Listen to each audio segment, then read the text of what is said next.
Welcome back to Stocklabs for another market recap. We are most of the way through April already. So we had option expiration on Friday, and it was kind of an uneventful week for the markets overall. It was basically kind of do nothing, just chop around.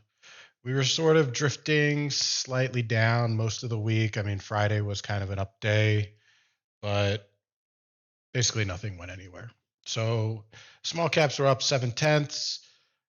S&P was basically perfectly flat. The Dow also flat, down 22 bips, and the Q's a little bit softer, down 6/10, but it's really, these moves aren't that big considering, kind of where we're coming from over the last year and a half, kind of. Ranges have been much bigger than this most weeks. TLT was down 6/10. Gold was down 1%. So gold kind of backing off a little bit after it, really broke out. See if it keeps going. And crude was down 5%. So pretty weak stuff from crude. And our leadership stocks were kind of mixed as well. Yeah, so Amazon was the winner this week, up 4.5%. Nvidia came along for 1.4%, which beat the Qs and the market, but isn't that big of a move for Nvidia. Apple flat with the market. The rest of these, Apple and Microsoft were flat. The rest were slightly softer than what you'd expect. Netflix down 3%, along with Google down 3%. Facebook down almost 4%, and Tesla down 11%. So double-digit losses for Tesla. It's kind of breaking down, for people that just look at the chart. Not sure if there's any news associated with Tesla, but probably it's just the same stuff it always is. Now, our industries week. Breadth by industry, I mean, you can see a lot of these sectors are sort of hugging the flat line. I mean, utilities, industrials, and healthcare were all slightly green. Basic materials got hit pretty hard. Again, we said crude was down big. Gold was also down. So, I mean, not a whole lot of action in the materials. Financials, flat. Consumer, flat. Tech, down 1.8% on the median tech stock. So, tech was actually softer than the NASDAQ itself. I mean, the NASDAQ was down 6/10. It was kind of just chopping around, but the median tech stock was getting hit harder than that. So maybe that means that there's selling going on under the surface, but that's just what we see for the past week.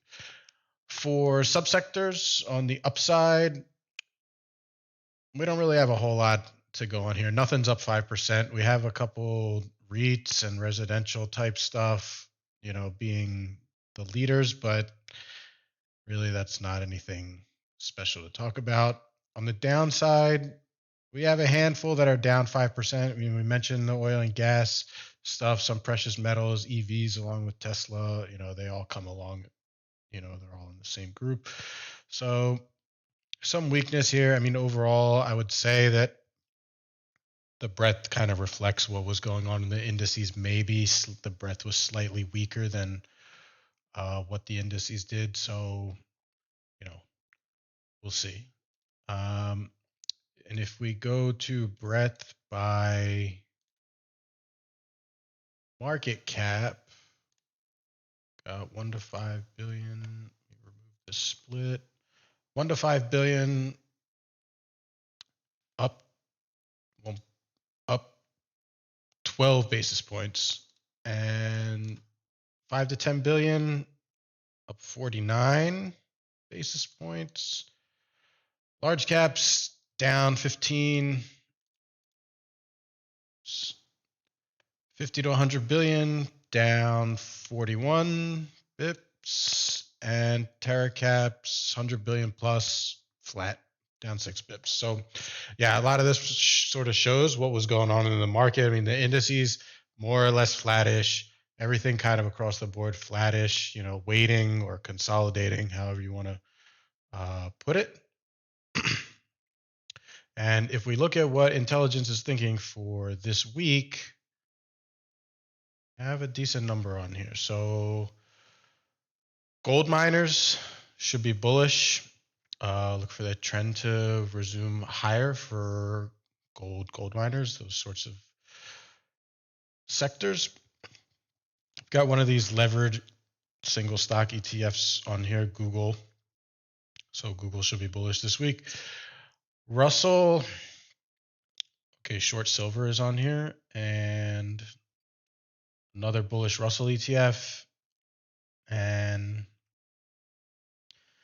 we've got EM, we've got semiconductors, another bull miner ETF, and mid-cap, growth mid-cap specifically. So I would say that this sort of paints like, a modestly bullish picture for the week upcoming. We could see on the flip side what is happening over here.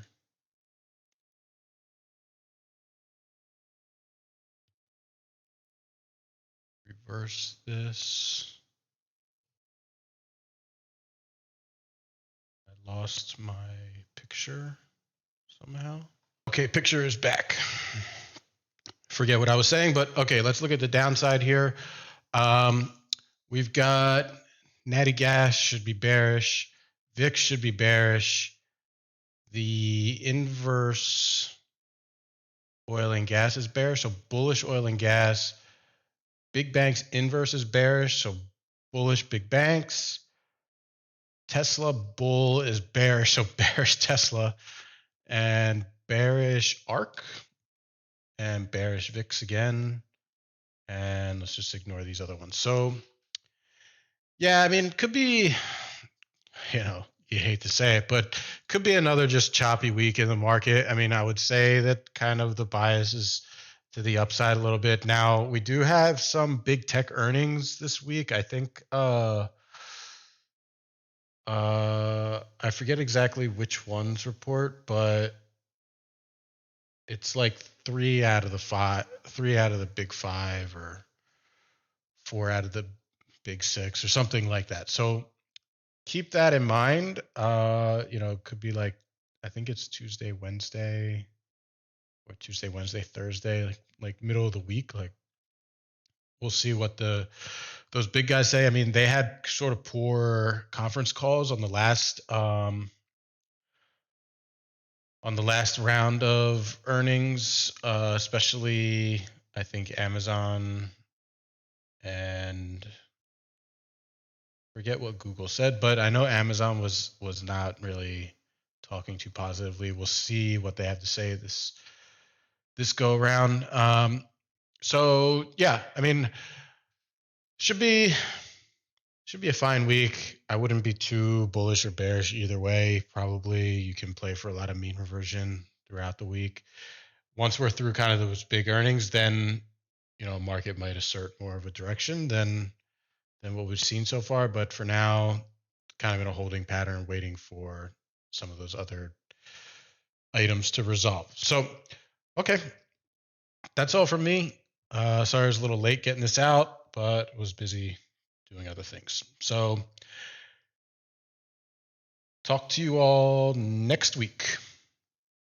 Bye.